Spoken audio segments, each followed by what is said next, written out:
अम्बनुसन्दधामि भगवद्गीते भवद्वेषिणीं। नमोऽस्तु ते व्यासविशालबुद्धे फुल्लारविन्दायतपत्रनेत्र। येन त्वया भारततैलपूर्णः प्रज्वालितो ज्ञानमयप्रदीपः प्रपन्नपारिजाताय स्तोत्रवेत्रैकपाणये ज्ञानमुद्राय कृष्णाय गीतामृतदुहे नमः। सर्वोपनिषदो गावो दोग्धा गोपालनन्दनः पार्थो वत्सः सुधीर्भोक्ता दुग्धं गीतामृतं महत्। वसुदेवसुतं देवं कंसचाणूरमर्दनं देवकी परमानन्दं कृष्णं वन्दे जगद्गुरुं। कृष्णं वन्दे जगद्गुरुं। हरि ओम। हम लोग पाठ करेंगे 16वें श्लोक से। चतुर्विधा भजन्ते मां जना सुकृतिनोऽर्जुन। आर्तो जिज्ञासुरर्थार्थी ज्ञानी च भरतर्षभ। तेषां ज्ञानी नित्ययुक्तः एकभक्तिर्विशिष्यते। प्रियो हि ज्ञानिनोत्यर्थम् अहं स च मम प्रियः। उदारा सर्व एवैते ज्ञानी त्वात्मैव मे मतम्। आस्थितः स हि युक्तात्मा मामेवानुत्तमां गतिम्। बहूनां जन्मनामन्ते ज्ञानवान् मां प्रपद्यते। वासुदेवः सर्वमिति स महात्मा सुदुर्लभः। कामैस्तैस्तैर्हितज्ञानाः प्रपद्यन्तेऽन्यदेवताः। तं तं नियममास्थाय प्रकृत्या नियता स्वया। यो यो यां यां तनुं भक्तः श्रद्धयार्चितुमिच्छति तस्य तस्याचलां श्रद्धां तामेव विदधाम्यहम्। स तया श्रद्धया युक्तः तस्याराधनमीहते।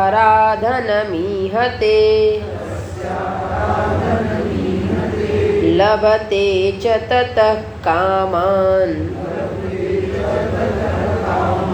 मयैव विहितान् हितान् अन्तवत्तु फलं तेषां तद्भवत्यल्पमेधसाम् देवान् देवयजो यान्ति मद्भक्ता यान्ति मामपि अव्यक्तं व्यक्तिमापन्नं मन्यन्ते मामबुद्धयः परं भावमजानन्तः ममाव्ययमनुत्तमम्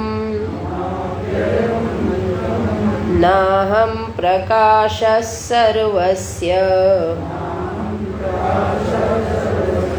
योगमाया समावृतः मूढोऽयं नाभिजानाति लोको मामजमव्ययम् लोको मामजमव्ययम्। भगवान इस 7वें अध्याय में अपने बारे में बता रहे हैं और बोले हैं ज्ञानम तेहम सविज्ञानम इदम वक्ष्यामि अशेषतः। मैं ज्ञान को बताऊंगा, साथ ही साथ विज्ञान को बताऊंगा, यानी कि वो अनुभव के धरातल पर ज्ञान उतर जाए तब तो वो ज्ञान है। अन्यथा सुना हुआ ज्ञान परोक्ष ज्ञान है और परोक्ष ज्ञान को चित्त में संभालने की बहुत ज़रूरत पड़ती है। और संभालें तो फिर ये भी है कि वो एक ज्ञान है जिसको संभालना है। जीवन से क्या जुड़ेगा? जीवन से तो तब जुड़ेगा जब वो हमारे अपने जीवन में घटित हो। इसलिए इसको अध्यात्म शास्त्र बोलते हैं। अध्यात्म शास्त्र का तात्पर्य है जो हमारे जीवन से जुड़ करके शास्त्र है और जो हमारे जीवन के पथ प्रदर्शक के रूप में सामने आता है। हमारे जीवन को कैसे चलाना है वो बताए। जीवन को अगर भक्तिमय बनाना है तो कैसे बनाएं, जीवन को कर्ममय बनाना है तो कैसे बनाएं, जीवन को ब्रह्ममय बनाना है तो कैसे बनाएं। ये सारा बोध हमें इन शास्त्रों से मिलता है। फिर हम उसको अपने जीवन में अनुभव करें और उसको आत्मसात करें। जो हम कर रहे हैं उसमें भी देखने का अभ्यास करें, तब तो जा करके ये अध्यात्म शास्त्र है और हमारे जीवन के लिए सदा के लिए उपयोगी है। भगवान ने यहाँ 7वें अध्याय में ईश्वर को बताने का प्रयास किया है कि ईश्वर के बारे में समझो, ताकि जब आप ईश्वर के बारे में जानोगे तब आप ईश्वर की भक्ति कर पाओगे। और भक्ति के परिणाम स्वरूप क्या होगा? भगति करत सोई मुक्ति गोसाई, अनइच्छित आवई बरियाई। ये पंक्ति एकदम बढ़िया है।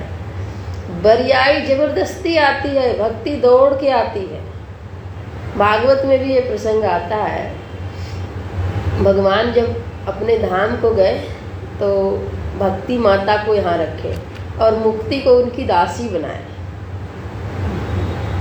तो भक्ति जो करेगा मुक्ति तो उनकी दासी है। तो भक्ति माता का अगर अनुग्रह प्राप्त हुआ तो उनकी दासी तो वैसे ही उनके सामने आकर के वैसे ही कार्य करेगी जैसे भक्ति के साथ कर रही है। तो मुक्ति तो उनकी दासी है। तो ऐसे ही भक्त नहीं चाहता है मुक्ति, लेकिन भगवान चाहते हैं कि अब मेरा जो भक्त है वो मुक्त हो जाए। बहुत परिश्रम किया, बहुत प्रयास किया और बहुत इस संसार में भटक लिया। जो सुख दुख पाना था पा लिया। इसने इतनी तपस्या करी है, इतना हमारी तरफ आने का प्रयास किया है। तो आगे भगवान बोलेंगे तेषाम अहम समुद्धरता, मैं उसको उठाता हूँ। गुरु जी तो बोलते हैं समुद्धरता मानो सम्यक रूपेण उद्धरता। उत माने ऊपर उठाता हूँ, यानी मैं उसके साथ जबरदस्ती करता हूँ। वो कदाचित भक्ति करके थोड़ी शांति पा लिया कि अब बस हो गया, मैं भगवान का हो गया, भगवान का अनुग्रह दिखने लगा, तो भगवान कहते इतने पे रुको नहीं, अब तुमको हम खींचेंगे। भगवान जबरदस्ती खींचते हैं कि आओ। कैसे खींचते हैं हम आपको बताएं?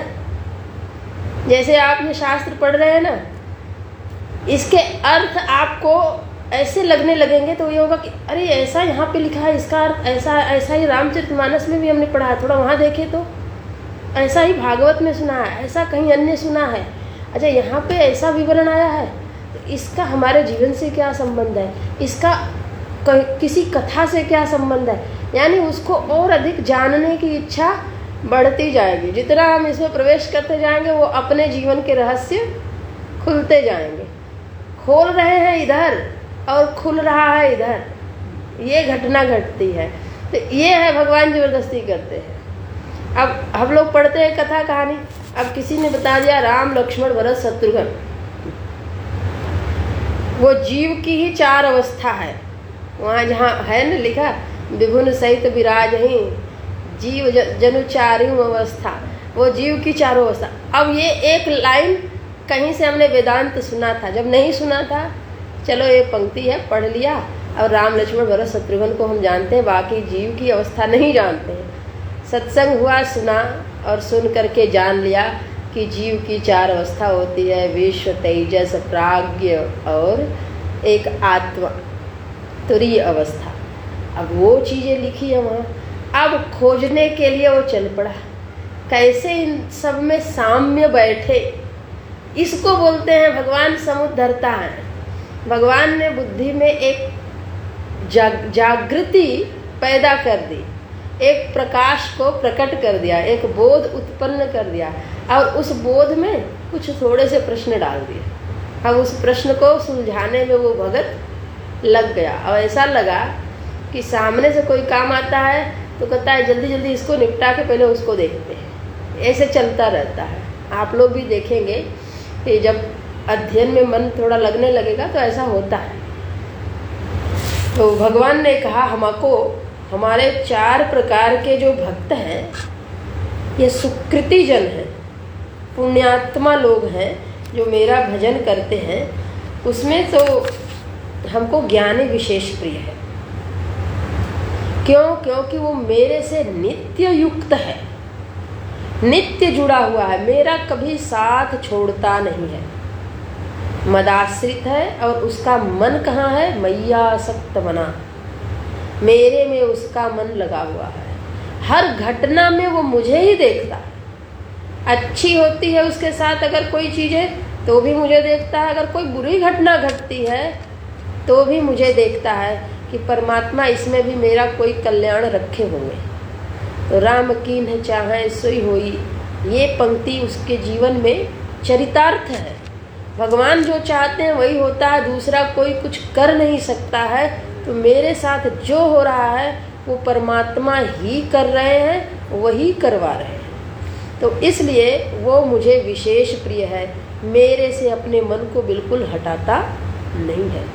और एक भक्तिर विशिष्यते, वो एक भक्ति करता है, यानी केवल और केवल उसके सामने मैं हूँ, उसका चित्त एकाग्र हो गया है।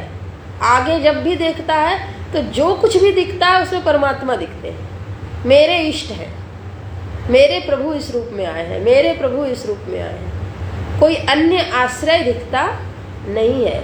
इसलिए वो मुझे प्रिय है। और कहते हैं कि मैं उसको प्रिय हूँ, वो मेरे को प्रिय है।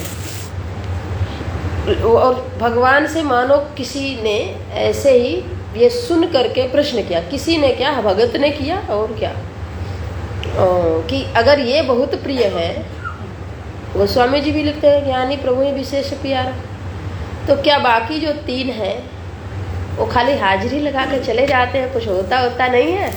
तो बोले नहीं नहीं, सब मेरे को प्रिय है।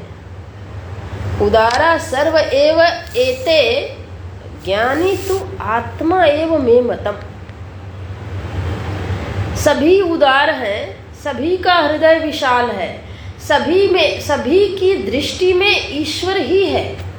आर्त भक्त भी अगर पुकारता है तो सामने वाले को दोष नहीं देता है, अपने कर्म को दोष देता है, और साथ ही साथ उसमें अगर शोधन चाहता है तो वो परमात्मा से चाहता है। और भागवत में जो परीक्षित जी महाराज की कथा आती है तो उसमें जब वृषभ देव जो बैल है उनको वो पीटा जाता है तो वो देखते हैं कि मेरे राज्य में इतना बड़ा अत्याचार हो रहा है, तो वो वृषभ से पूछते हैं कि आपके साथ आपको कोई दुख कौन दे रहा है। तो वो बोलते हैं, दुख के ढेर सारे कारण बताते हैं। बोलते हैं ये कारण भी हो सकता है, ईश्वर भी कारण हो सकता है, मेरा प्रारब्ध भी कारण हो सकता है, और हमने किसी को दुख दिया होगा, मेरे कर्म में दोष हो सकता है, जो भी। अब ये कौन कारण है आप उसको तय करें, मैं क्या बताऊं कि कौन से। उन्होंने सामने से जो प्रताड़ित कर रहा था उसको नहीं बोला। ये है अंतःकरण की पवित्रता का परिणाम। अंतःकरण जब शुद्ध होगा तो निश्चित रूप से जो कोई भी अगर हमें दुख दे रहा है तो वो देने का एक निमित्त मात्र है। तो हमारे कर्मों का फल रहा है ना, क्योंकि जो भी सुख और दुख मिलता है वो कर्मों के परिपाक से मिलता है। तो ये बातें दृढ़ता से बैठ गई सत्संग श्रवण करते करते, और अंतःकरण इतना पवित्र हो गया कि वो सदा अपने में देखता है, दूसरे में कोई दोष नहीं देखता है। तो इसलिए सभी उदार है। कोई मेरा भक्त ऐसा नहीं है जिसको हम निकृष्ट कहें। उत्कृष्ट, उदार माने उत्कृष्ट हैं, सभी उच्च कोटि के हैं, क्योंकि सब में से दोष दृष्टि निकल गई है। वो दूसरों में दोष नहीं देखते हैं, अपने में देखते हैं कि गलती मुझसे हुई थी किसी कारण से कभी भी, और आगे मैं उस गलती को हे प्रभु आप ही कृपा करो तो मैं दोहराना नहीं चाहता हूँ। और ये भी है, ये सच बात है, यही प्रार्थना करनी है कि आप ही कृपा करो कि हम वो गलती ना दोहराएं।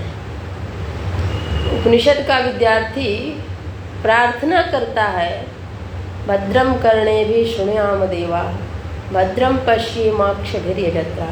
कदाचित किसी को मैं देखूं तो राग द्वेष हो जाए, कुछ सुनूं तो राग द्वेष हो जाए, तो हे प्रभु कृपा करिए कि मेरे सामने वही लोग आए जिनके वचन को सुन करके मुझको आनंद की अनुभूति हो, जिनको देख करके मेरे को आनंद की अनुभूति हो, मेरे मन में क्षोभ उत्पन्न ना हो, इसके लिए आप मेरे परिवेश को तैयार करिए। अच्छा, ये परिवेश जब परमात्मा तैयार करते हैं ना, तभी चित्त में निश्चिंतता आती है, तभी भजन बढ़ता है, तभी चिंतन की प्रक्रिया प्रारंभ होती है।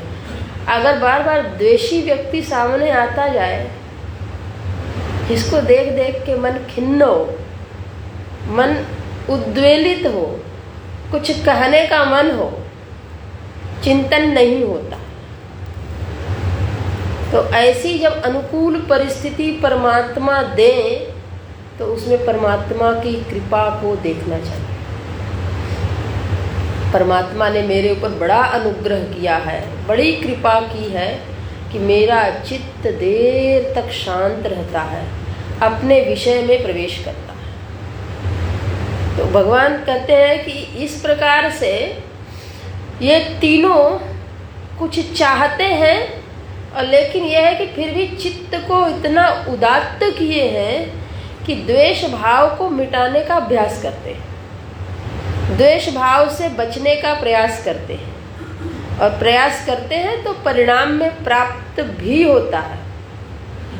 दूसरे अध्याय का हम लोग श्लोक याद करें तो है ना, वहाँ पे धीर के लक्षण, यम ही न व्यथयन्ते ते पुरुषम पुरुषर्षभ सम दुख सुखम धीरम सो मृतत्वाय कल्पते।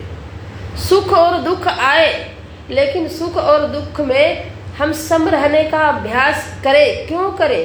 क्योंकि मेरी यात्रा लंबी है और जो जिन प्रभु को मुझे प्राप्त करना है, जो मेरा लक्ष्य है, उस लक्ष्य में ये बाधा बनते हैं। तो हम प्रारंभिक प्रयास करेंगे तो आगे के प्रयत्न में लोग सहयोग करते हैं, प्रकृति सहयोग करती है, ईश्वर मदद करते हैं, ये बातें आती है जीवन में। तो भगवान वही बोल रहे हैं कि ये सभी हैं, लेकिन सबको कुछ कुछ चाहिए और कहीं कहीं कभी कभी विचलित हो सकते हैं, संभावना है विचलित होने की।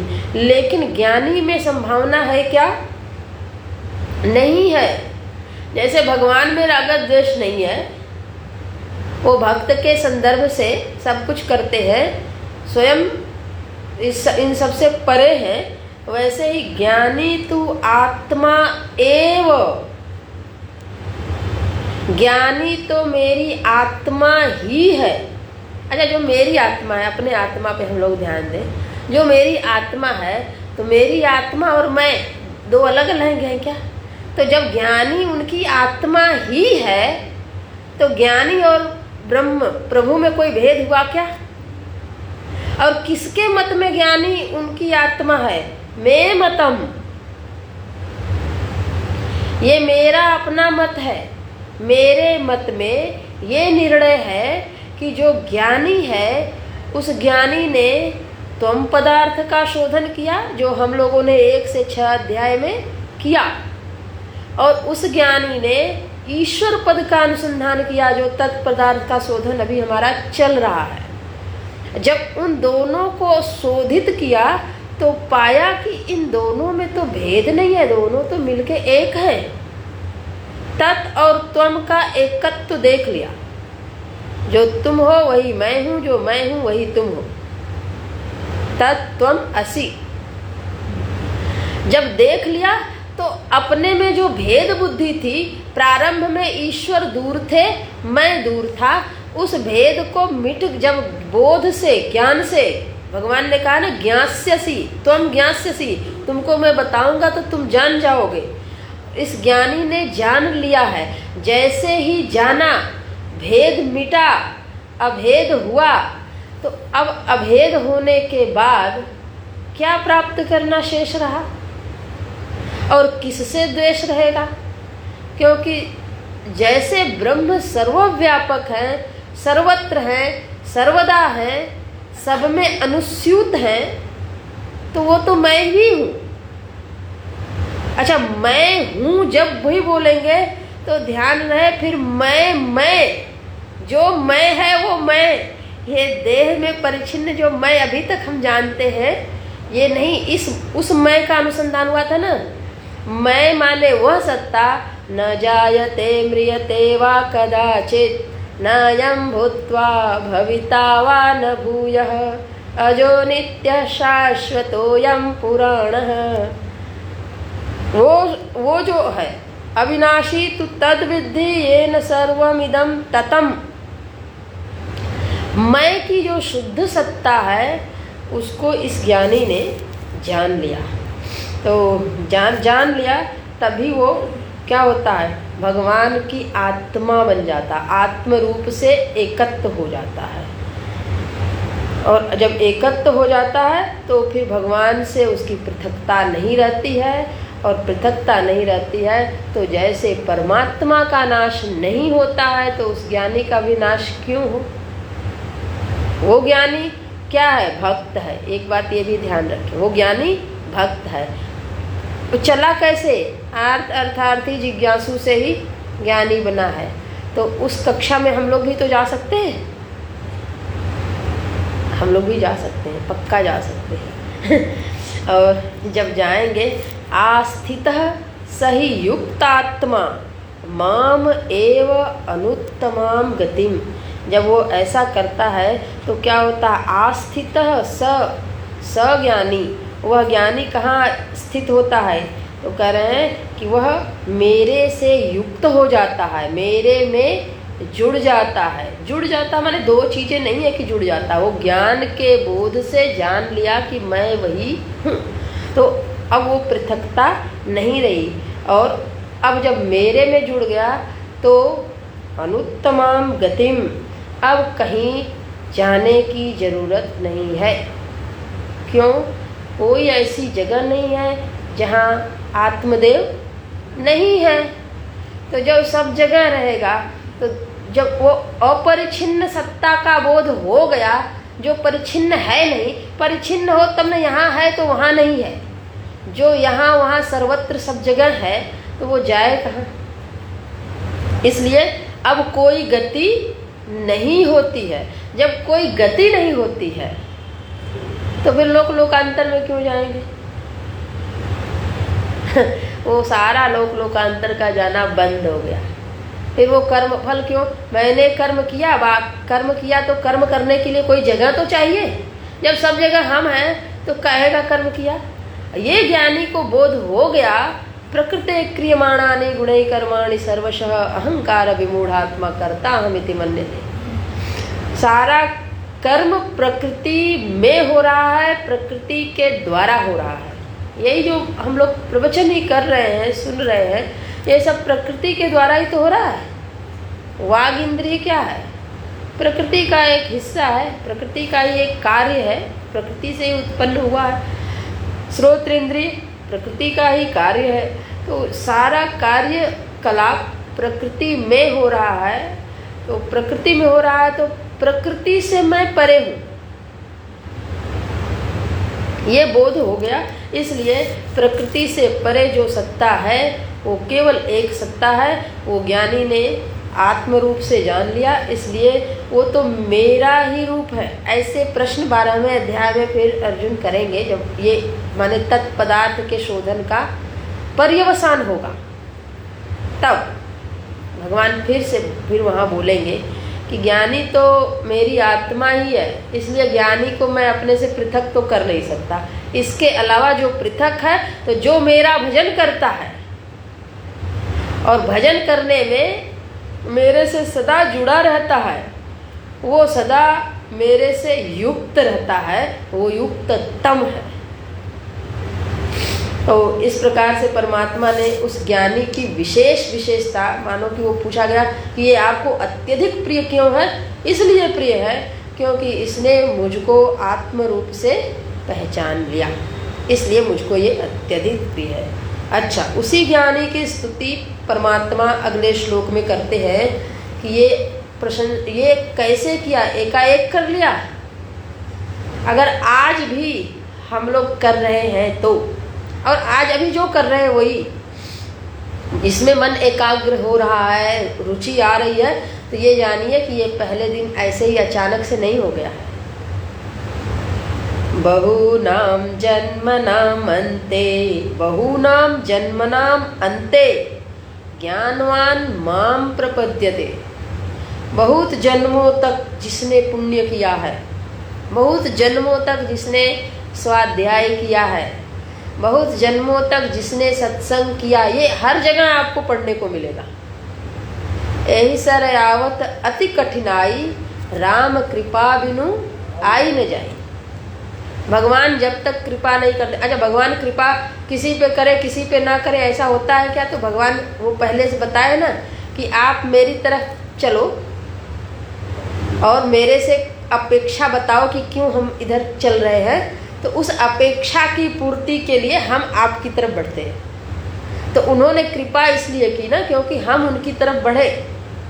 पापवंत कर सहज स्वभाव, भजन मोर ते भाव न का। असन्मुख हो ही जीव मोहि जबहि, कोटि जन्म अघ नासहि तबहि। एक बार हम उनकी तरफ देख करके कदम बढ़ाना शुरू कर दिए, बस क्या हुआ? जिसकी तरफ हम देख करके बढ़ रहे हैं ना, और उनका नाम लिए, तो जिनका नाम है वो मेरी तरफ देखेंगे कि कौन है जो मुझे याद कर रहा है। ये परमात्मा के नाम हम लोगों जैसे ही लौकिक नाम की तरह बिल्कुल बेदम नहीं है। उनके नाम में ये दम है कि वो नाम अलौकिक है, सदा है, शाश्वत है। इसलिए राम नाम हो, शिव नाम हो, कृष्ण नाम हो, जब कभी भी बुलाया जाएगा तो वही परमात्मा देखेंगे हमारी तरफ। हाँ, बस अंतर इतना है कि परमात्मा एक है। जब राम बुलाएंगे तो राम का रूप धारण करके आएंगे, और कृष्ण बुलाएंगे तो पहले बंसी लेंगे, मोर मुकुट धारण करेंगे, तब आएंगे। द्रौपदी जी के प्रसंग में यही बोला जाता है ना, उन्होंने कहा द्वारिकाधीश आओ, तो मानो द्रौपदी ने जब बाद में पूछा इतनी देर क्यों लगाई, बोले आप ही ने कहा ना द्वारिकाधीश आओ, तो मैं द्वारिका गया, द्वारिकाधीश का मुकुट लिया, तब आया। ये हम नहीं कर रहे हैं, गुरु जी ऐसा प्रवचन करते हैं, वो मैं बता रही हूँ। तो द्वारिकाधीश आओ, तो जब हम जिस भगवान को बुलाते हैं, परमात्मा तो एक है, लेकिन वो उपाधि तो धारण करेंगे ना, वैसी वेशभूषा बनाएंगे, तब फिर हमारे पास आएंगे। तो अगर आज हमारा मन लग रहा है तो इसका तात्पर्य ये है कि हमने पूर्व जन्मों में पुण्य के कर्म किए, अन्यथा ऐसे सत्संग दुर्लभ है। और ऐसे सत्संग में समझ बने, रुचि हो, वो भी दुर्लभ है। तो अधिकारी की योग्यता यही है कि अगर बन रहा है तो इसका मतलब है कि हमने बहुनाम जन्मनाम, बहुत जन्मों तक मैंने पुण्य किया है। ज्ञानी अंतिम जीवन मेरा है, ये जो शरीर मिला है इसमें मेरा अंतिम जीवन है, ये जानने के लिए एक लक्षण है कि आपको भगवान के सिवा कुछ अच्छा नहीं लगेगा। कोई वासना कितनी भी अच्छी हो, लोग उधर लोभित करें, माने लोभ दें, तो वो आपको खींच नहीं सकती है। वासनाओं से चित्त धीरे धीरे खाली हो और परमात्मा की तरफ अग्रसर हो, जिज्ञासा इतनी प्रबल हो, जो दृष्टांत दिया जाता है कि सिर पे आग लगी है और अब सामने से कोई नहीं दिख रहा है, बस पानी दिख रहा है कि कहाँ पानी मिले कि हम अपने सिर की ज्वाला को बुझा दें। वो विवेकानंद जी को परमहंस जी पानी में डूबे कि कितनी तड़प होनी चाहिए परमात्मा की प्राप्ति के लिए। हम तो इतना तड़प रहे हैं, उस तड़प को कोई गिनती नहीं है उस तड़प की। तो बोले कि कोई बात नहीं है, वो पता चल जाएगा। तो उन्होंने उत्तर नहीं दिया। अगले दिन दोनों लोग साथ में स्नान करने तो डुबा दिए। वो बोले मुझे मार ही डालेंगे क्या, तो उन्होंने छोड़ दिया। इतनी तड़प होनी चाहिए कि अब प्राण निकल ही जाएंगे, अगर मैं नहीं जानूंगा तो निकल जाएंगे, तो आगे क्या होगा। ऐसी तड़प हो, और किसको जानने के लिए? परमात्मा को जानने के लिए। जिस परमात्मा को मैंने बार बार सुना है, जिस परमात्मा को मैंने देखा है कि वो हमारे ऊपर कृपा करते हैं, वो परमात्मा को मैं आंखों से क्यों नहीं देख पा रहा? उस परमात्मा के अंग संग में क्यों नहीं हूँ? उस परमात्मा का मुझे बोध क्यों नहीं हो रहा है? ऐसा भक्त करुणा करके जब विह्वल होता है, उसके चित्त में एकदम दुख की ज्वाला फटती है, तो वही चित्त द्रवित होकर के आंखों में आंसू के रूप में बहते हैं। और जब आंसू के रूप में बहते हैं तो भगवान कहते हैं ये आंसू की कीमत बड़ी अमूल्य है, अब इसको तो हम जाके ही पूरा करेंगे, और कोई पूरा कर नहीं सकता है। तो ज्ञानवान माम प्रपद्यते अन्ते, कोई है जो ज्ञानी है, ज्ञानवान है, मेरे प्रपन्न हुआ है, मेरी शरण में है, तो ये जान लेना कि वो ज्ञानी भक्त पूर्व जन्म में बहुत साधना किया है। हम लोग अपना भी परीक्षण इस पंक्ति से कर सकते हैं। अगर वहाँ तक नहीं पहुँचे हैं तो भी हम लोग जिज्ञासु की श्रेणी में हैं कि नहीं, हम लोग भक्त की श्रेणी में हैं कि नहीं है। भगवान को हम लोग भजना चाहते हैं तो हमारे किसी मानो 10 प्रायोरिटी में एक प्रायोरिटी भगवान भी है, या 10 में एक जगह भी नहीं है, भगवान को उस 10 के बाद कहीं रखते हैं, किस नंबर पे आते हैं। तो ये हम भी परख सकते हैं अपने जीवन को देख करके। ज्ञानी की भगवान ने बता दी कि इन्होंने बहुत जन्मों तक पुण्य किया और पुण्य करके मेरे को पाने का प्रयत्न किया, लेकिन पाते पाते रह गए। फिर एक समय ऐसा आया कि उन्होंने मुझको प्राप्त कर लिया। उनकी कथा आती है ना जड़ भरत की। वो पाने के लिए निकले, जीवन पूरा धार्मिक था। जितने राजा हैं इक्ष्वाकु वंश के हों और भी जो राजा हैं, वो सब राजा परम धार्मिक हैं और प्रजा का पालन उत्तम रीति से शास्त्र सम्मत तरीके से करते हैं और अंत में जाते हैं भगवान को प्राप्त करने के लिए तप करते हैं, साधना करते हैं और भगवान को प्राप्त, भगवान आते हैं वर देते हैं जिनको जो चाहिए उस तरीके से।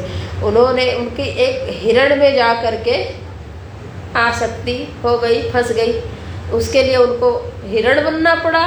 फिर उसके बाद ब्राह्मण का शरीर मिला, उस ब्राह्मण के शरीर में आकर के उन्होंने कहा अब कुछ नहीं करेंगे, बहुत ज़्यादा चालाक नहीं बनेंगे, बेवकूफ़ बन के ही रहेंगे।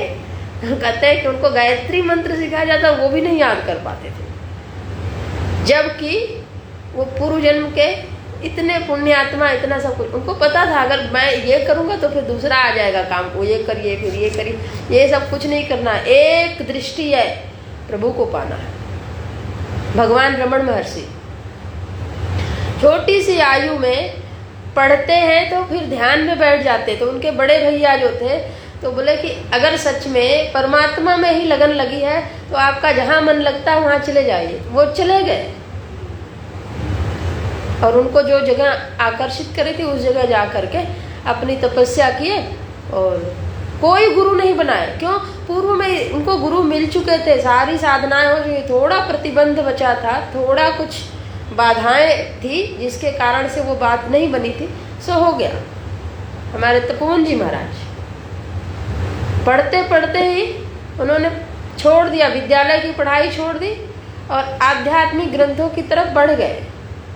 तो ये है बहुनाम जन्मनाम अन्ते, बहुत जन्मों के पुण्य से भगवान को जानने की इच्छा प्रबल हुई। अब भगवान को जानने की इच्छा प्रबल हुई तो वो उधर ही बढ़ गए और उधर बढ़ गए तो उनको वो प्राप्त हो गया। ज्ञानवान माम प्रपद्यते, वो ज्ञानवान, वो ज्ञानी भक्त मेरी शरण में आता है और जब मेरी शरण में आता है, मुझे जान लेता है, तभी तो ज्ञानवान हुआ है। तो उसका ज्ञान कैसा है, उसका बोध कैसा है? वासुदेवः सर्वम इति, इति लगा दिए, सर्वम वासुदेव। ईशावास्य उपनिषद की पहली पंक्ति, पहला मंत्र, ईशावास्यमिदं सर्वं यत्किंचित् जगत्यां जगत्, यत्किंचित् जगत्याम जगत, इस जगत में जो कुछ भी है उसको तो उपासना का प्रकरण है ना। ईश्वर से आच्छादित कर दीजिए। जगत ईषधि युक्त सेवनम, इस जगत को ईश्वर बुद्धि से आच्छादित करके सब ईश्वरी है ऐसा करके पूजा करें। तो कोई चीज अगर कहीं बाहर पड़ी है, अगर उस जगह हम पड़े हो तो हमें कष्ट हो, तो उस वस्तु को भी कष्ट होगा, ऐसी अनुभूति हो। जो वस्तु जहाँ होनी चाहिए वहाँ रखने का अभ्यास हो, स्वभाव बने। तो करें सर्वम, सर्व में, चर अचर जड़ चेतन सब में क्या देखते हैं? वासुदेव। निज प्रभु मैं देखहि जगत, के ही सन करहि विरोध। अपने भगवान से तो कोई विरोध करता नहीं है। जिनसे जो हमारे श्रद्धेय हैं, जो हमारे पूज्य हैं, उनसे तो कोई विरोध नहीं करता। और खास करके वो कृपालु भी हैं, उनकी अनुभूति हो गई है।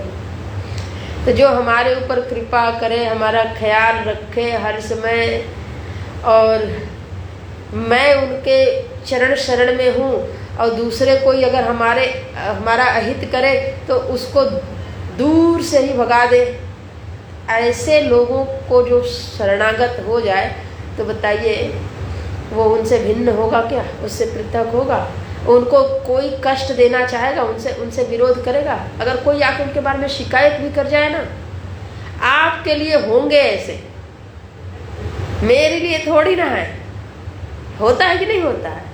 अपने गुरु के प्रति, अपने माता पिता के प्रति, और भी जो हमारे पूज्य हैं, हम लोग रहते हैं समाज में, तो और भी बहुत सारे पूज्य लोग, आदरणीय लोग हम लोगों के बीच में बैठते हैं। तो जिन जिन लोगों के प्रति मन में बड़े अच्छे भाव होते हैं, आदर के भाव होते हैं ना, उनकी कोई शिकायत करता है तो थोड़ी देर तक सुनते हैं, सुनने के बाद कहते हैं अच्छा बस हो गया, इतना ही? आपने ये कहा ना, ये आपकी समझ है, मेरी समझ में नहीं है। उनके जैसा पहले बन के तो दिखाओ। वाक्य ये निकलते हैं। आप एक बार उनके जैसा बनने का प्रयास करिए, उनके जैसा जीवन जीजिए। वो हमारे लिए क्या करते हैं कभी आपने देखा? आकर के तो वो तुरंत जो प्रत्युत्तर होता है, प्रतिक्रिया होती है, उस प्रतिक्रिया के बाद दोबारा हिम्मत नहीं पड़ती है कि इनके जो आदरणीय हैं उनकी जाके शिकायत करें।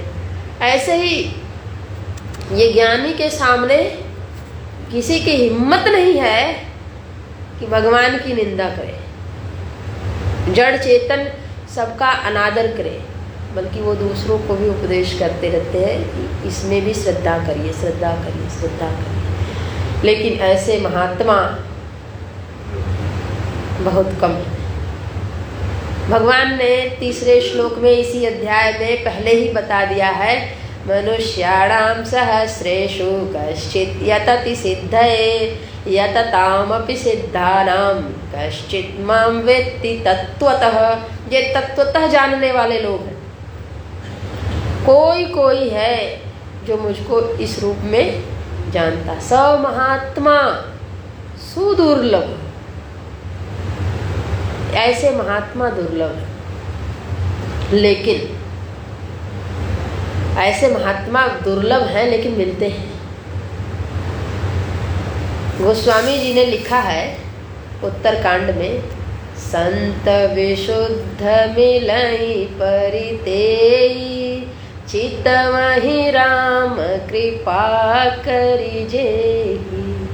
तो भगवान राम की कृपा को पाने के लिए तो पहले हम दौड़े।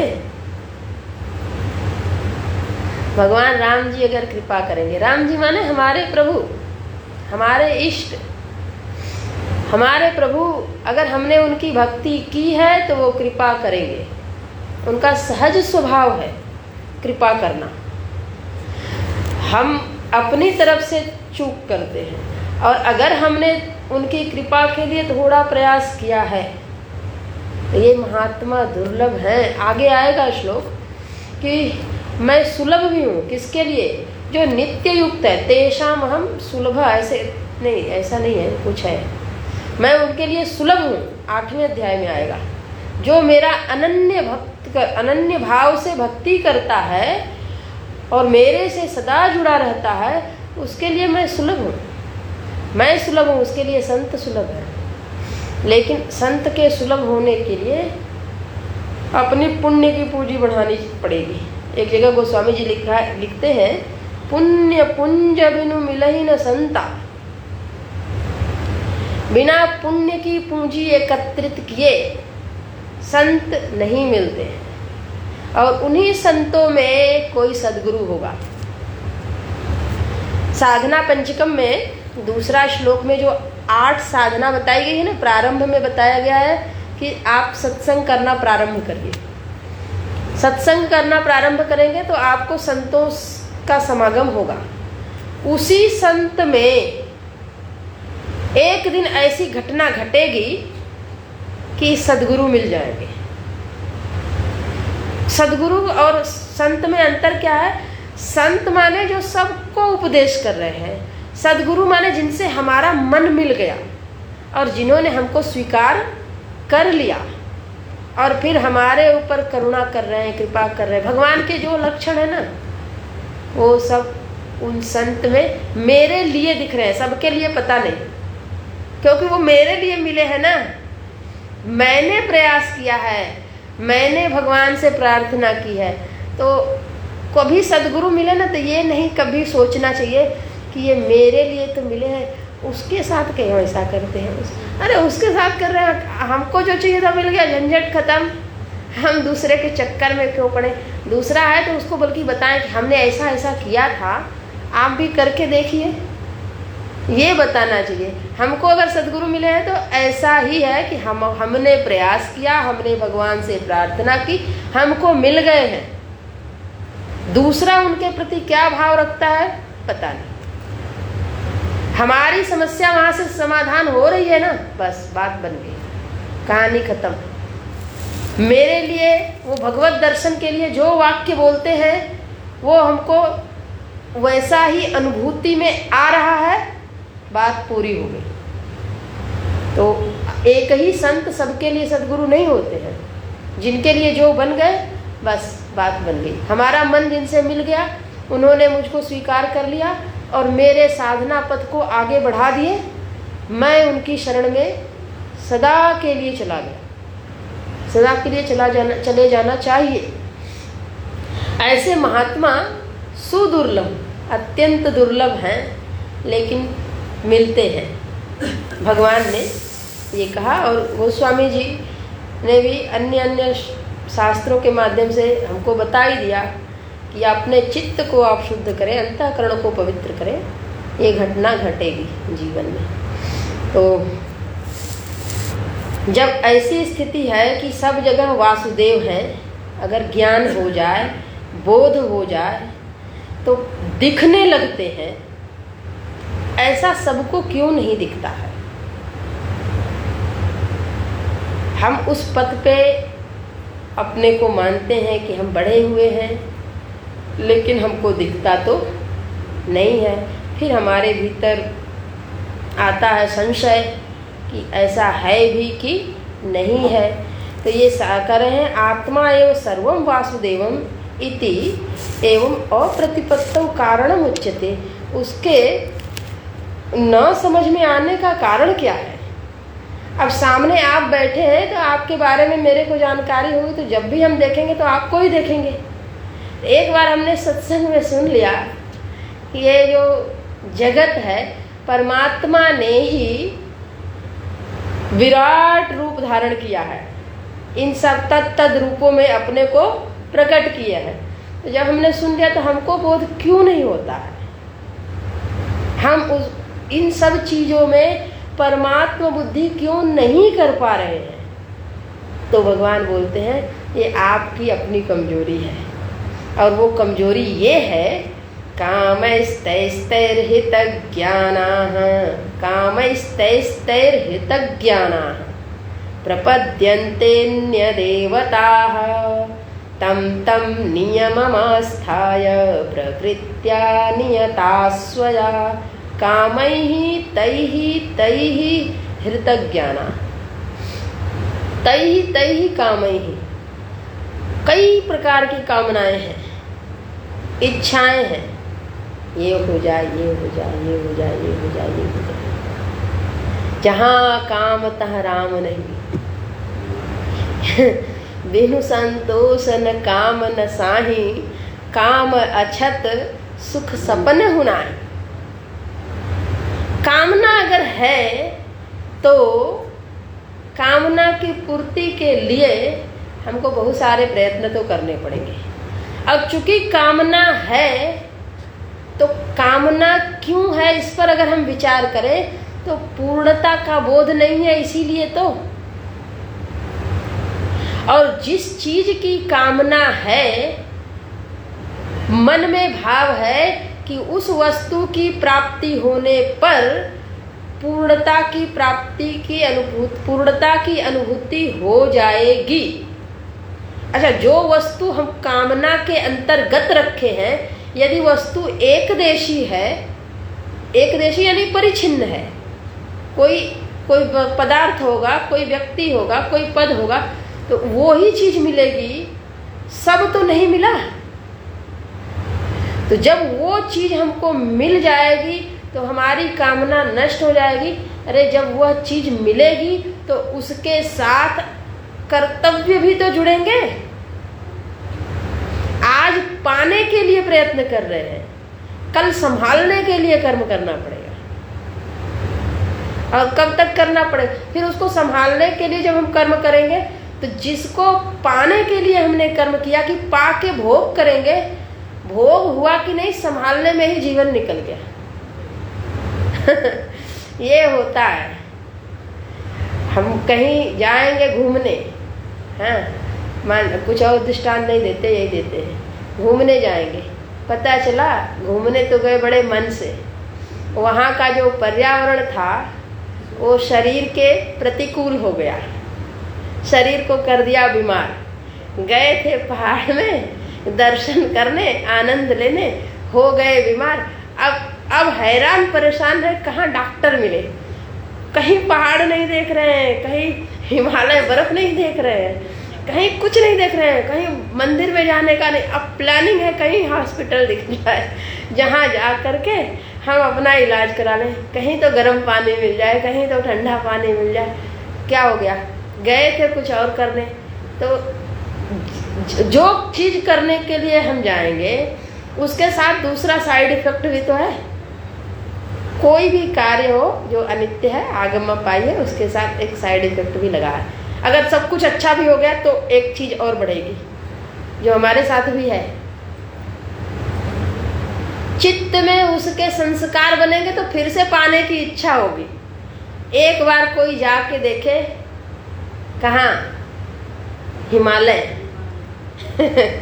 चले जाए गंगोत्री, चला जाए केदारधाम, चला जाए उत्तरकाशी, फिर होगा कि एक बार गए थे ना तो उस बार ठीक से जाने नहीं, पहली बार था, अब की जाएंगे तो पूरा आनंद लेंगे, दोबारा जाएंगे तो पूरा आनंद लेंगे। तो वो क्या हुआ?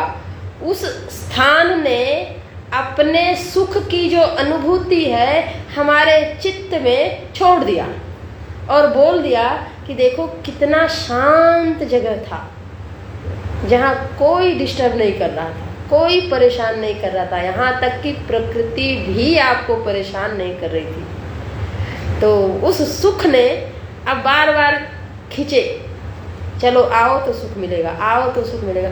अब न वहाँ जा पा रहे हैं और जो यहाँ सुख मिल रहा है इसका भी भोग नहीं कर पा रहे। क्या हुआ? इस कामना ने क्या किया? हृतज्ञाना, हमारे ज्ञान को हृत अपहृत, पूर्व में आया था सब, हरण कर दिया। यहाँ पे तो भगवान ने कहा कि कामना का तात्पर्य पुत्र, पशु, स्वर्ग आदि विषय ही। पुत्र, पशु यानी धन, संपत्ति, पद, ऐश्वर्य, लोक, उत्तम लोक इत्यादि की कामना में हम ऐसे लगे कि उसके लिए उपाय बताते हैं लोग, ये कर लीजिए ना तो हो जाएगा, ये कर लीजिए, तो उसी उपाय में लग भी गए। अच्छा, उस उपाय में लग गए तो क्या हुआ? तो कह रहे हैं कि आपका विवेक ज्ञान चला गया, आपने एक छोटी सी चीज को पाने के लिए अपना यूं ही समय बिता दिया। प्रपद्यन्ते अन्य देवता, आप छोटी छोटी कामनाओं के लिए अन्य अन्य देवताओं की शरण में जा रहे हैं। आगे भगवान बताएंगे कि आपकी कामना पूरी हो, लेकिन वो इस देवता की पूजा करें, उस देवता की पूजा करें, उस देवता पूजा तो अलग अलग देवताओं की करिए, लेकिन ईश्वर बुद्धि बनी रहे तो फल में भेद आ जाएगा, वो फल ईश्वर से आएगा। आगे इसी में बताएंगे और 9वें अध्याय में भी बताएंगे भगवान। तो कह रहे हैं कि इस प्रकार से जब कामनाएं आती हैं तो लोग अलग अलग देवी देवताओं की पूजा करते हैं। 9वें अध्याय में तो यहाँ तक कह दिए हैं भगवान ने कि देवी देवताओं की छोड़ दीजिए, जिसके जैसे स्वभाव होते हैं वो वैसी पूजा करता है। अगर कोई तामसिक स्वभाव का व्यक्ति है तो वो प्रेत की पूजा करता है कि वो हमारी कामना पूरा कर देंगे। ऐसे ऐसे लोगों की शरण में चले जाते हैं तो वो कामना की पूर्ति के लिए जाते हैं, और फिर पूर्ति तो हो जाती है, फिर उस कामना के संस्कार भी पड़ते हैं। और अगर प्रेत जगह गए, अन्य जगह, ऐसी जगह गए तो वो नहीं छोड़ते, फिर उनके लोकों में जिस जिस देवता की उपासना करेंगे उस लोक में जाना पड़ेगा। तो क्या हुआ? एक परिच्छिन्न लोक प्राप्त कर लिए। और उपासना में क्या है? तम तम नियमम आस्थाय प्रकृत्या नियता स्वया प्रकृति माने सबका, जिसका जैसा स्वभाव है, पूर्व के जैसे संस्कार हैं। वहाँ पे नाम ही ले लिए हैं भगवान ने, भूतानि यान्ति भूतेज्या। यहाँ पे केवल इतनी बात है, प्रकृत्या, जिसकी जैसी प्रकृति है, जिसका जैसा स्वभाव है। ये स्वभाव आया कहाँ से? जन्मांतर अर्जित संस्कार विशेषण। जन्म जन्मांतर से वो संस्कार पड़े आ रहे हैं। अगर आज की डेट में आपके भीतर कामना है और उस कामना की पूर्ति के लिए आप देव की उपासना कर रहे हैं, तो निश्चित जानिए आप सात्विक वृत्ति में हैं। अगर आप भूत की उपासना कर रहे हैं, किसी अन्य की उपासना कर रहे हैं, तो तामसिक में है, राजसिक में है। तो अगर देवता की शरण में है तो सात्विक है, अगर ईश्वर की शरण में है तो सात्विक है। और देवता की शरण में है तो यह है कि परिच्छिन्न फल मिलेगा। ईश्वर की शरण में है तो भगवान कहते हैं देवता के माध्यम से हम ही देते हैं, और मेरी उपासना किया तो वो ईश्वरोपासना हो गई। तो देवता से वो ईश्वरोपासना श्रेष्ठ उपासना है।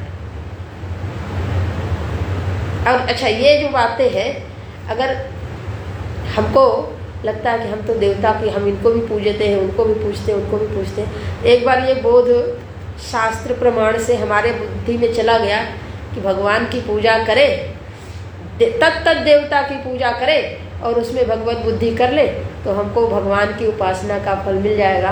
तो वो जो अयोग्यता है वो योग्यता में बदल जाएगी कि नहीं। क्यों इतना हम काम करें कि हम देवता की उपासना करें, श्रम उतना ही करें, समय उतना ही दे, और देवता मान करके करें, हम ईश्वर मान करके क्यों ना करें।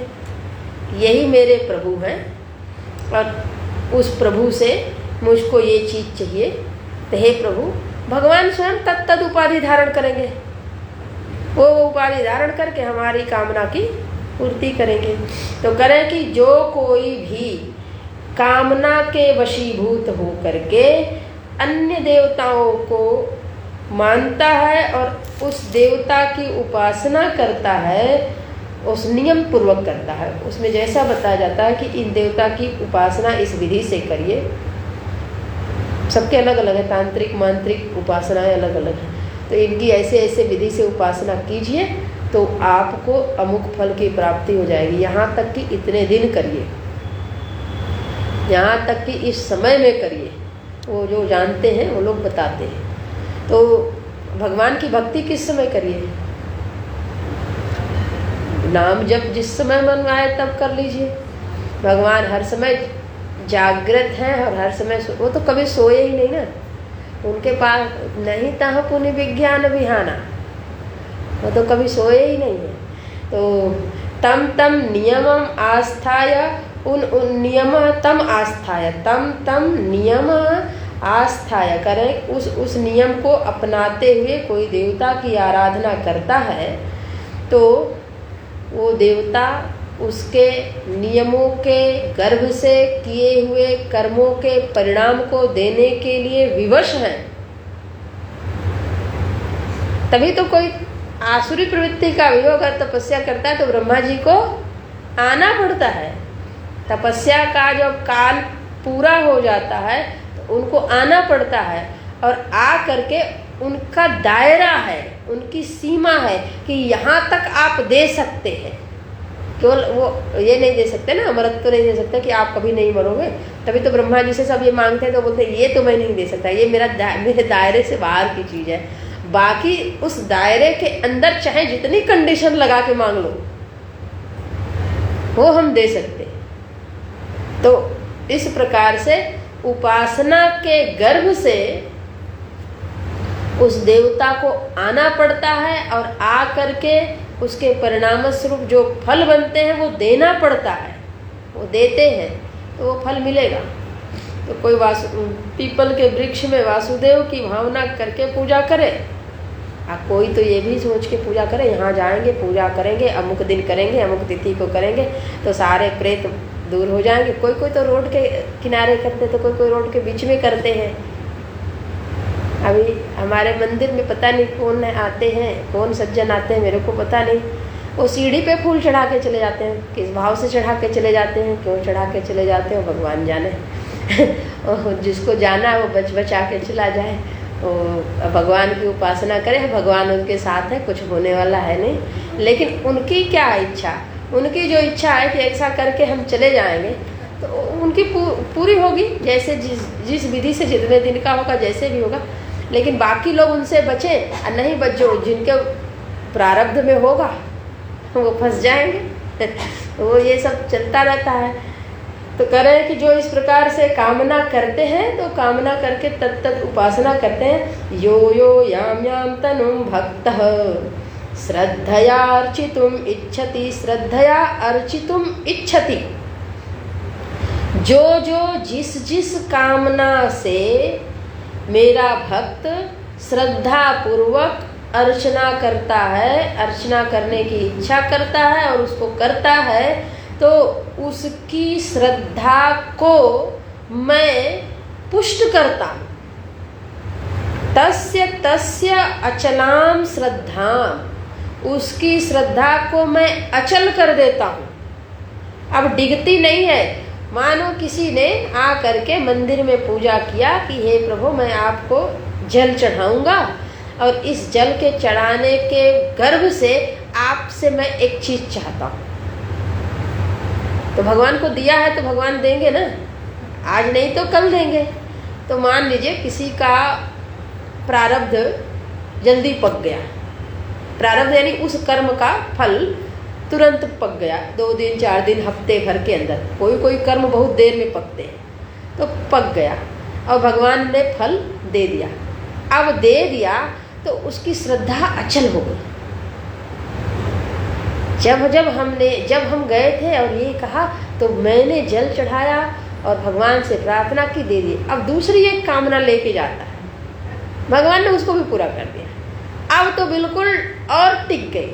तो ऐसे कहते 3-4 हो गया ना, तो वो प्रचार करने लग जाएंगे, वहाँ आप भी जाइए, आपकी भी पूरी हो गई। तो लोग सब जगह जाते हैं, बताते हैं कि हाँ जाएंगे तो ये कामना।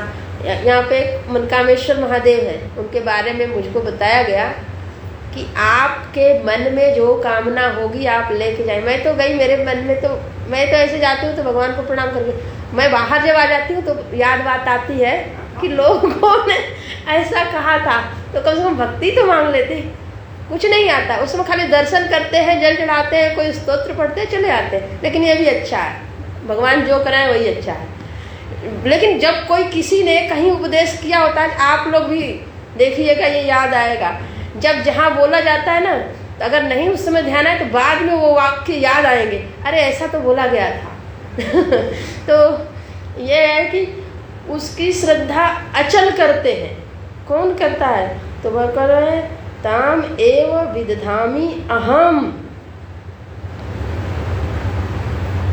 वो देवता नहीं, परमात्मा भगवान श्री कृष्ण बोल रहे हैं कि मैं उसकी श्रद्धा को वहीं पे अचल करता।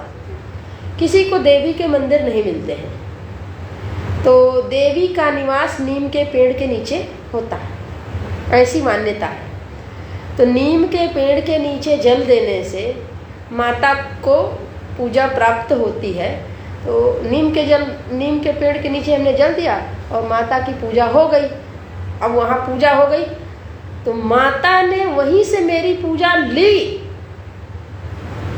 और लेने के बाद उन्होंने वो कृपा की। कृपा ना करती तो श्रद्धा अचल कैसे होती? मैंने मान के किया। श्रद्धा प्रत्यक्ष, श्रद्धा माने कि जो चीज़ें हमने देखी नहीं है उस पर भी विश्वास कर लिया है। तो हमने मान करके, सुन करके किया और वहाँ से मेरे को कृपा मिली, मेरी प्रार्थना सुनी गई। तो अब हम क्या करेंगे? हम बार बार वहाँ जाएंगे। तो भगवान कह रहे हैं कि वो श्रद्धा वृक्ष से पूरी की गई।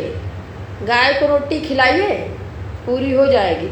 श्रद्धा उसमें है, वहाँ से पूरी की गई। लेकिन सच बात है, उस गाय ने किया कि नीम के वृक्ष ने किया? भगवान ने जैसा कहा है, वासुदेव सर्वम इति, सब जगह मुझे देखने का अभ्यास करें। और ज्ञानी तो देख लिया है। वहाँ पे मैं ही आकर के ईश्वर रूप में, देव रूप में आपकी पूजा को ग्रहण करता हूँ और फिर आपकी श्रद्धा को स्थिर करने के लिए, ताकि आपकी पूजा और बढ़े, आपके कामनाओं की मैं पूर्ति करता हूँ। अच्छा, भगवान उनकी कामनाओं की पूर्ति जल्दी कर देते हैं जिनको अपनी तरफ खींचना चाहते हैं। अच्छा, भगवान जिनकी कामना की पूर्ति नहीं करते हैं फिर भी उनका मन लगा रहता है, तो वो भक्त उनसे भी श्रेष्ठ है। क्योंकि भगवान उनको निष्काम बनाना चाहते हैं। उनकी बुद्धि को कोई दूसरा आश्रय है नहीं भगवान के सिवा, और भगवान ने कामना पूर्ति की नहीं तो छोड़ दे, जाएंगे कहाँ? आश्रय कहीं दिख नहीं रहा, तो एक परमात्मा का आश्रय है, कामना पूर्ति हुई नहीं, तो धीरे धीरे 2, 4, 5 बार कामना पूर्ति नहीं करेंगे तो एक दिन आएगा, अब बिना कामना के ही करते हैं, बार बार कहा क्यों करना, छोड़ो, जो उनको देना होगा वो कर देंगे। भगवान शिव माता सती को, सती शरीर में जब थी, खूब समझाए। जब राम जी का दर्शन किया और कहा कि आप इनको सच्चिदानंद बोल रहे हैं तो रो रहे हैं, हमको तो समझ में नहीं आ रहा कि ये भगवान है। तो उन्होंने खूब समझाया कि ये वही मेरे प्रभु हैं जिनको मैं दिन रात भजता हूँ। लेकिन जब उन्होंने नहीं माना तो बोले कि जाके आप परीक्षा कर लो, भेज तो दिए। अब मन में उथल पुथल हो गई कि मैंने इतना समझाया तो बात बनी नहीं, वहाँ जाके क्या करेंगे। जब हम लोग भी मनोराज्य करते हैं, कोई काम नहीं बनता है तो इसमें कैसे करेंगे, वो क्या करेंगे, हम क्या करेंगे। ये मनोराज्य चलता है तो मनोराज्य ही होता है, काम तो कुछ होता नहीं। ऐसे ही जब उनका मनोराज्य चलने लगा शिव जी का, तो शिव जी ने अपने मनोराज्य को शांत करने के लिए तुरंत बोल दिया, होई है सोई जो राम रचि राखा, को करी तर्क बढ़ावई सा। हम जितना तर्क करेंगे और शाखा प्रशाखा बोलेंगे, संभव है मेरी इस शाखा प्रशाखा एक भी युक्त ना लगे। जितना हम मनोराज्य करे हैं, कभी कभी हम लोग भी मनोराज्य करते हैं, ऐसा हो सकता है, ऐसा हो सकता है, कुछ नहीं होता वैसा।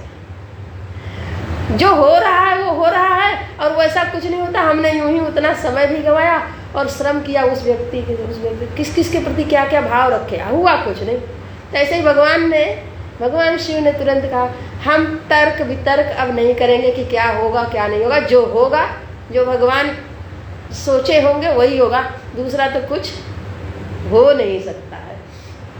तो इस प्रकार से भगवान का भजन करने वाला ज़्यादा मनोराज्य नहीं करता है, ज़्यादा तर्क वितर्क नहीं करता है, और एक भगवान की शरण में अपने आप को रखता है। और वो भगवान उनकी श्रद्धा को, उनके विश्वास को, उनकी भक्ति को बढ़ाते। तो जिनकी मनोकामना पूरी नहीं होती है वो ऐसे वो भजन करते हैं कि अब हमको कोई कामना नहीं करनी, अब भगवान को जो करना है मेरे लिए, मेरे साथ, हमको जो कामना रख के उपासना करनी थी सो हमने कर लिया, कर के हम थक गए। हे प्रभु, अब हम आपकी शरण में हैं, आपके अलावा दूसरी कोई शरण मुझे दिखती है नहीं, इसलिए अब आप जो परिणाम देंगे हम उसी परिणाम में खुश हैं, प्रसन्न हैं। तो भगवान इस प्रकार से कृपा करते हैं, करुणा करते हैं, और उसे हम लोगों को पहचानना चाहिए। तो भगवान कहते हैं कि किसी ने कामना के कारण अगर किया है तो मैं उसकी कामना को मैं स्थिर करता हूँ, लेकिन एक शर्त है कि उसकी श्रद्धा वहाँ बनी रहती है। सतया श्रद्धया युक्तः तस्याराधनम् ईहते लभते च ततः कामान् मया एव विहितान् हितान्। कह रहे हैं कि इस प्रकार से मैं उसकी श्रद्धा को वहाँ पे पुष्ट करता हूँ और उसको उसकी आराधना के अनुरूप जो वो चाहता है, ईहते चेष्टते, जो वो चेष्टा करता है, जो वो पाने का प्रयत्न करता है, उसको मैं दे देता। लभते, वो प्राप्त करता है किससे? अपने उपासना किए हुए देवता से। उनकी दृष्टि में क्या है, उस उपासक की दृष्टि में क्या है कि जिसकी हमने उपासना की है हमको उन्होंने फल दिया है। तभी तो वो कहते हैं अरे आपका काम नहीं बन रहा है, इनकी पूजा छोड़ के इनकी पूजा करो, उनकी छोड़ के उनकी करो। तो क्या हुआ वासुदेव सर्वमिति? नहीं हुआ। तो वो हुआ देवता। अध्यात्म में क्या है? देवता स्थानीय इंद्रियां हैं। एक एक इंद्रियों के अपने एक निश्चित विषय है। वो अपना विषय छोड़ करके अन्य विषय में जाती हैं क्या? तो एक एक इंद्रियों में अगर कोई कितनी भी निपुणता हासिल कर ले फिर भी वो परिच्छिन्न नहीं रहेगा ना। समग्र का बोध हो, मन सभी इंद्रियों से तादात्म्य करके रखता है। मन में पांचों इंद्रियों का सन्निवेश है, समावेश है, और वो पांचों इंद्रियों के विषयों को करता है। तो हम इंद्रियों की अपेक्षा से मन व्यापक है। ऐसे ही देवताओं की अपेक्षा से परमात्मा की शक्ति कैसी है? बहुत ज्यादा है। परमात्मा की ही शक्ति है। अच्छा, मन अनुपस्थित रहे जिस इंद्रिय से, वो इंद्रिय को हम लगा सकते हैं क्या कहीं? हम सुनना चाहते हैं और श्रोत्र इंद्रिय से मन को हटा दें तो क्या हम सुन पाएंगे?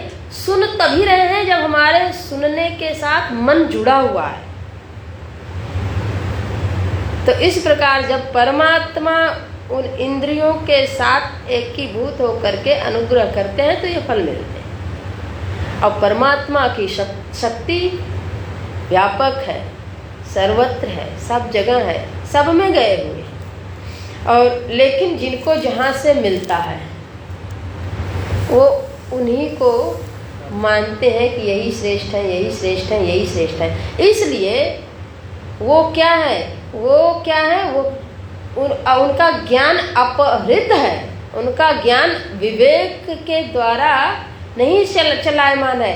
अविवेक ने उनके ज्ञान का हरण कर लिया है और अविवेक के कारण वो कामनाओं में फंस गए हैं और देवताओं की उपासना में लगे हैं। इसलिए सब जगह मैं हूँ, सब जगह मेरे रहते हुए भी मेरी उपस्थिति को नहीं देख पाते हैं। गीता जी का 3रा अध्याय हम लोग याद करें तो वहाँ पे भी भगवान ने कहा है कि अर्जुन ने प्रश्न किया था। वो प्रश्न मेरे को कि वो क्या है जो कहे हैं कि काम एष क्रोध एष रजोगुण समुद्भव। हाँ, वहाँ पे कहे हैं प्रश्न में कि अथ केन प्रयुक्तोऽयं पापम चरति पुरुष। पाप में ये मनुष्य क्यों लग जाता है? वहाँ पाप शब्द कहा है, लेकिन यहाँ पे है कि परिच्छिन्न देव की उपासना क्यों करते हैं, बस यही अंतर है। तो कामना एक ऐसी चीज है जो हमारे भीतर ज्ञान को ढक देती है। आवृत, मेरे ज्ञान को आवृत कर देती है। और ज्ञान को अगर बढ़ाना है तो एक ही उपाय है, कामना को कम करें, कामना को हटा दें, परमात्मा बुद्धि को बढ़ा लें, ईश्वर की भक्ति को बढ़ा लें। तो यहाँ पे भगवान ने ये बताया और उसके बाद 23वें श्लोक का अनुवाद करके कक्षा पूरी करते हैं कि ये जो कामी हैं, अविवेकी हैं, ये कैसे इनके जीवन में जो परिणाम आता है वो क्या आता है? ज्ञानी का परिणाम बताए वासुदेव सर्वमिति, और वो मुझे प्रिय भी है। अंतवत्तु फलम तेषाम तद्भवत्यल्पमेधसाम। एक तो है कि इनको जो फल की प्राप्ति होती है वो अंतवंत वाला होता है, यानी उसका एक दिन अंत होने वाला है। कर्म का फल अनित्य होता है, ये हम लोग बार बार सुनते हैं। तो जब हमने एक वस्तु प्राप्त करने की इच्छा की तो वो वस्तु मिलेगी, लेकिन एक दिन वो जाएगी। क्यों? क्योंकि जो वस्तु मुझे नहीं मिली है तो संयोग हुआ है, फिर संयोग हुआ है तो किसी कर्म के परिणाम स्वरूप संयोग हुआ है, तो उस कर्म का फल जिस दिन पूरा हो जाएगा उस दिन वियोग भी निश्चित है। तो ये फल जो है इतने परिश्रम के बाद नित्य नहीं है, अनित्य है। आगमा पाइना अनित्य तद अकरे अल्प मेध। और इनकी जो ये प्राप्त किए हैं, जितने विवेक लगा करके, जितनी बुद्धि लगा करके, इनकी बुद्धि को क्या कहें? अल्प मेधसाम। इनकी बुद्धि अल्प प्रज्ञा वाली है, ये पूरी बात जानते नहीं है। तो छोटी छोटी, सच बात है, छोटी छोटी कामनाओं में ही तो हम लोग तृप्त हो जाते हैं। यहाँ पे भगवान जो ये बता रहे हैं, इसमें एक जिज्ञासु की तैयारी हो रही है। जिज्ञासु हम तब बनेंगे जब हमको उस फल की प्राप्ति की इच्छा जगेगी कि एक ऐसा फल है जिसको हम अपने प्रयत्न से प्राप्त करने का प्रयास करेंगे तो मिलेगा, जो नित्य होगा। नित्य फल है एक जगह, और उसके लिए हमें प्रयत्न करने की जरूरत है।